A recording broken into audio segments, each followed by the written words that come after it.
Hi, this is Alex Quaid at Partners Trust, and today we're talking about getting pre-approved before you get out there and start taking a look at houses. And we know getting pre-approved helps you determine all the costs that are involved with getting a loan, whether that be your monthly payment, what you can afford, what interest rates look like.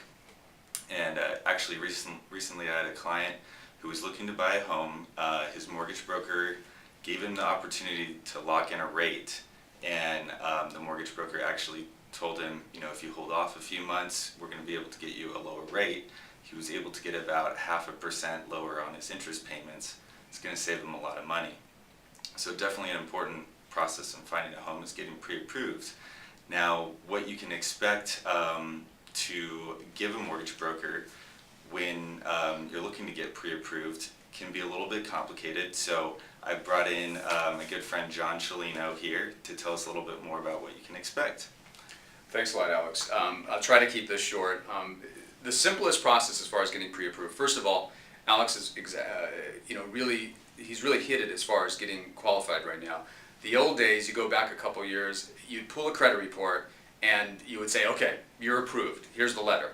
Nowadays it's much more complicated. Everything is fully documented. So the simplest process, if you're a salaried wage earner and you have a pay stub and a W-2, sometimes it could be as simple as a pay stub, W-2, and a credit report. Of course, credit's going to be, in any pre-qual, we're going to include credit.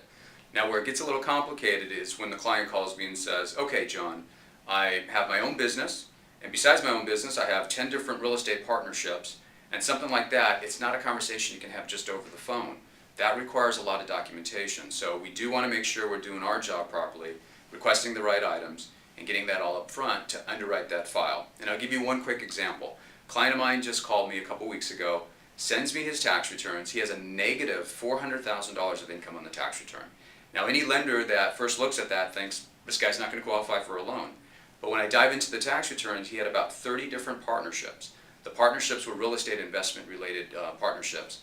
And when we actually underwrite the file and go through every single one of the partnerships, it turns out he has over $1 million of income, not a negative 400,000. So once again, it's not as simple as just looking at a set of tax returns and say you're qualified. So simple process, W-2 pay stub, credit report on any file. If it's more complicated, we're going to get into a much more thorough search. And of course, the bank statements to document the down payment for the pre-qual. Hopefully that's helpful. Perfect. That's exactly what we wanted to know. So thank you, John, and I hope that was helpful to all of you. Thank you.